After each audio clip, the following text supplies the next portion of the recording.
Pourquoi est-ce que tout le monde devrait garder ses dents de lait ?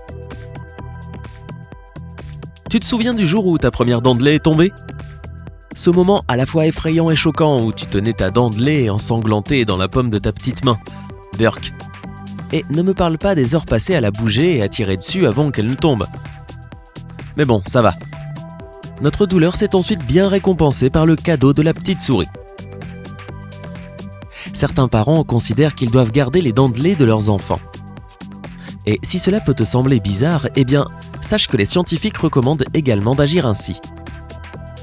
Dans cette vidéo, tu découvriras pourquoi. Avant qu'on ne commence, n'oublie pas de t'abonner à notre chaîne et d'activer les notifications pour ne rater aucune des nouvelles vidéos sympas. Et maintenant, plongeons-nous dans ce sujet fascinant. Pourquoi les médecins préconisent-ils de garder les dents de ton enfant ? Comme je l'ai dit, beaucoup de parents aiment mettre de côté les dents de lait de leurs enfants comme souvenir de leur plus tendre enfance. Et puis, qu'est-ce que la petite souris est censée faire avec les dents qu'elle échange contre de l'argent ? Oh, non, tu ne savais pas que c'était tes parents pendant toutes ces années qui... Désolé. Quoi qu'il en soit, la communauté scientifique recommande de garder les dents de lait qui sont tombées pour en extraire les cellules souches dentaires. Tu vois, ces cellules peuvent être utilisées pour sauver la vie d'une personne. Comment est-ce possible ? Attends un peu. On va aller à la souche, à la racine de ce mystère scientifique très rapidement. Mais d'abord, que sont les cellules souches dentaires et pourquoi les préserve-t-on ? Avant de répondre à cette question, récapitulons ce que l'on sait déjà sur le corps humain. Nous sommes tous constitués de minuscules blocs appelés cellules. Notre corps est construit à partir de ces cellules de la même manière qu'une maison est faite à partir de briques. Les scientifiques ont réalisé l'exploit de compter toutes les cellules du corps humain. Il y en aurait 37 000 milliards. Toutes ces cellules se divisent et se reproduisent en suivant deux processus, la mitose et la méiose. La mitose aide surtout à la réparation des tissus et à la croissance physique. De son côté, la méiose sert à la reproduction sexuelle. Alors, quel type de division crée les cellules souches ? Si tu penses que c'est la mitose, tu as raison. Les cellules souches subissent la mitose, celle qui est responsable pour soigner le corps et l'aide à grandir. Les cellules souches sont des cellules indifférenciées. Pour le dire à la façon de Lyman, c'est un peu comme les jetons vides du Scrabble. Tu peux choisir la lettre qu'ils seront, mais ici, ces cellules vides ne sont pas seulement utiles comme dans le Scrabble, elles ont carrément une valeur inestimable.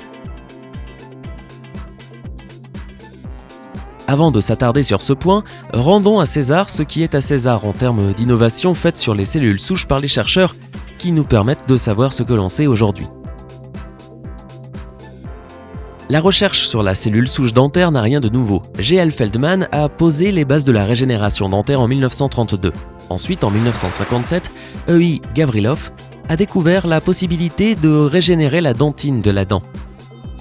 C'est la couche sous l'émail blanc que tu vois, et le sément, qui se trouve plus profondément dans la racine.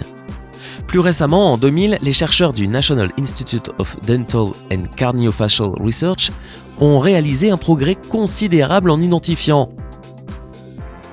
et en isolant les cellules souches de la pulpe dentaire. Cette découverte était majeure car les cellules souches de pulpe dentaire peuvent être utilisées pour réparer les tissus.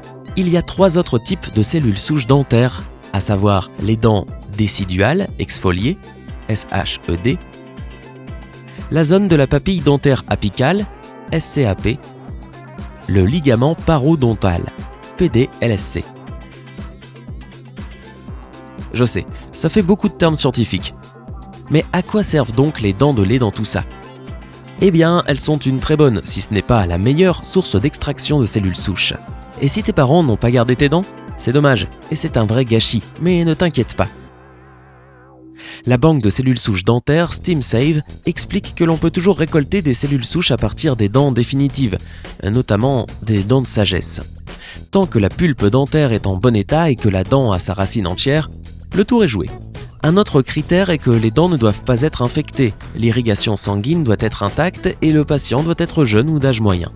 Les dents doivent être aussi stockées correctement pour ne pas que les cellules souches s'en échappent. C'est à ça que servent les banques de cellules souches dentaires. Eh oui, il y a des banques où tu peux déposer tes précieuses cellules souches. Ce n'est pas encore une pratique très répandue, mais beaucoup de pays ont investi dans ce procédé. Notamment les États-Unis, la plupart de l'Europe, la Thaïlande, le Japon, la Norvège et l'Inde. Si tu n'as pas beaucoup d'argent, tu peux être tenté de garder tes dents de lait chez toi. Mais fais attention, ce n'est pas une solution garantie et sécurisée. Mieux vaut laisser le travail compliqué aux experts. Les médecins et les scientifiques utilisent plusieurs types de technologies avancées pour préserver et plus tard produire des cellules souches. La méthode la plus commune est sûrement la cryoconservation, qui passe par la congélation des cellules souches dans du nitrogène liquide. La réfrigération magnétique est aussi une pratique répandue. Un faible champ magnétique est utilisé pour geler et préserver les cellules souches. Nous avons dit tout à l'heure que les cellules souches étaient comme les jetons vides du Scrabble. C'est une bonne analogie parce que les cellules souches ont des propriétés régénératives qui leur permettent de reproduire n'importe quel autre type de cellules du corps. Elles peuvent se transformer en peau, en muscles et même en cellules cérébrales. Elles peuvent aussi être utilisées pour restaurer des organes endommagés. Et à la différence d'une transplantation d'organes, il n'y a aucun risque que le corps rejette ses propres cellules souches. Un exemple de la régénération de tissus ou d'organes grâce aux cellules souches est la greffe de peau, qui peut sauver des personnes brûlées. Les cellules souches dentaires peuvent être aussi utilisées à plusieurs fins médicales. Les médecins de l'University General Hospital of Valencia ont découvert que les cellules souches de pulpe dentaire pouvaient améliorer les fonctions cardiaques et réparer les tissus endommagés après des crises cardiaques. Elles peuvent aussi régénérer le tissu cérébral après des lésions de la moelle épinière, d'après une étude réalisée par les chercheurs de l'University of Michigan Schools of Dentistry. Les scientifiques qui travaillaient dans le laboratoire immunogénétique du Butantan Institute au Brésil ont réussi à soigner un Golden Retriever souffrant de dystrophie musculaire en lui transplantant des cellules souches de pulpe dentaire humaine. Oui, humaine. Mais ce n'est pas tout.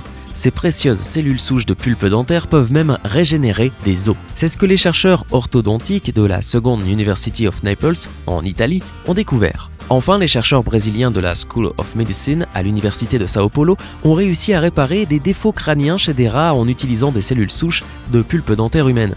Et n'oublie pas, tout ça grâce à de simples dents de lait. Incroyable, non ? Bien sûr, tous ces exemples impressionnants de ce que les chercheurs réussissent à faire en laboratoire ne signifient pas que tu peux toi aussi commencer à t'injecter des cellules souches. En fait, certaines de ces études n'ont été conduites que sur des animaux et n'ont pas encore reçu le feu vert pour être testées sur des humains.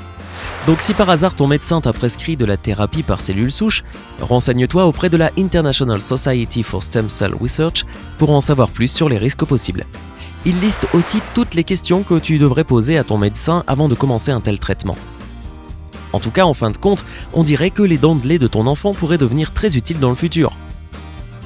Et étant donné qu'on t'a assommé de termes scientifiques durs à prononcer, pourquoi ne pas se détendre avec une petite expérience scientifique ? Essaye de booster la créativité de ton enfant avec ses propres dents de lait. Et non, on ne s'éloigne pas du sujet. Tu vas voir. Tu peux garder les dents de ton enfant pour qu'il les utilise dans des expériences scientifiques.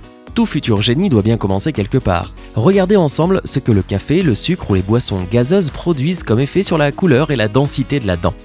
Avec un peu de chance, cela leur transmettra de bonnes habitudes à prendre. Est-ce que tes parents ont gardé tes dents de lait ? Si tu as des enfants, est-ce que tu gardes les leurs ?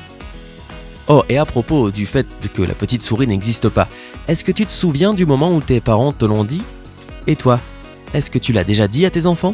Dis-nous tout dans les commentaires. Si tu as appris quelque chose de nouveau et d'utile dans cette vidéo, n'hésite pas à cliquer sur j'aime et à l'envoyer à tous tes amis. Reste informé sur tout avec la chaîne Sympa.